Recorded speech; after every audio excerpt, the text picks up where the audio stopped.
صبر کا مطلب یہ نہیں کہ آپ رو نہیں سکتے۔ صبر کے لیے ہر وقت مضبوط رہنا ضروری نہیں۔ ہم سب انسان ہیں، اور اگر ہم میں اتنا زیادہ ضبط کرنے کی صلاحیت ہوتی تو اللہ کبھی بھی آنسو نہیں بناتا۔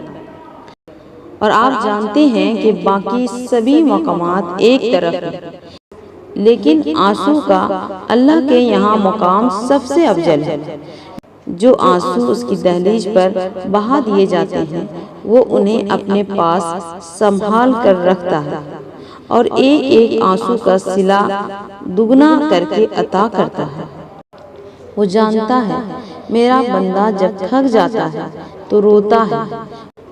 وہ پھر یہ نہیں دیکھتا کہ اس کا ماضی کیسا تھا یا اس کے اعمال کیسے، بس وہ عطا کر دیتا ہے اور سارے آنسو سمیٹ لیتا ہے۔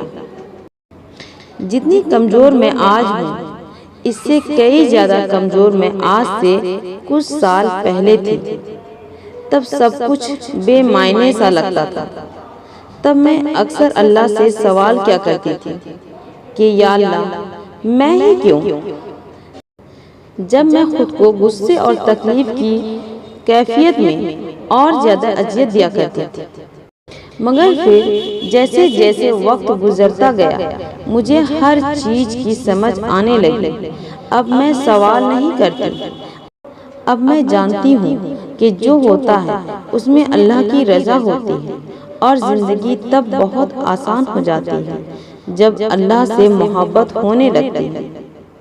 کبھی کبھی ہزاروں دوست ہوں، ان گنت لوگ سے بھری محفل ہو، یا پھر لاکھوں لوگوں کا قافلہ ہو، زندگی کے کچھ مسئلے انسان کو تنہا ہی اللہ کے ساتھ طے کرنے پڑتے ہیں۔ اور جب ہم ان مسئلوں سے گزر رہے ہوتے ہیں تو قدموں کی آہٹ اتنی خاموش ہوتی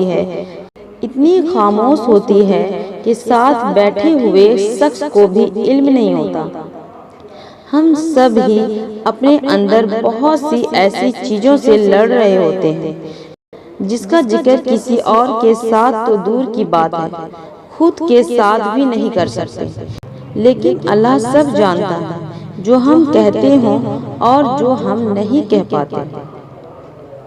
ہر بات انسان کی سمجھ میں نہیں آتی، اور اللہ کی حکمت تو ایسی ہوتی ہے کہ جن کا راز اس نے کسی کو نہیں دیا۔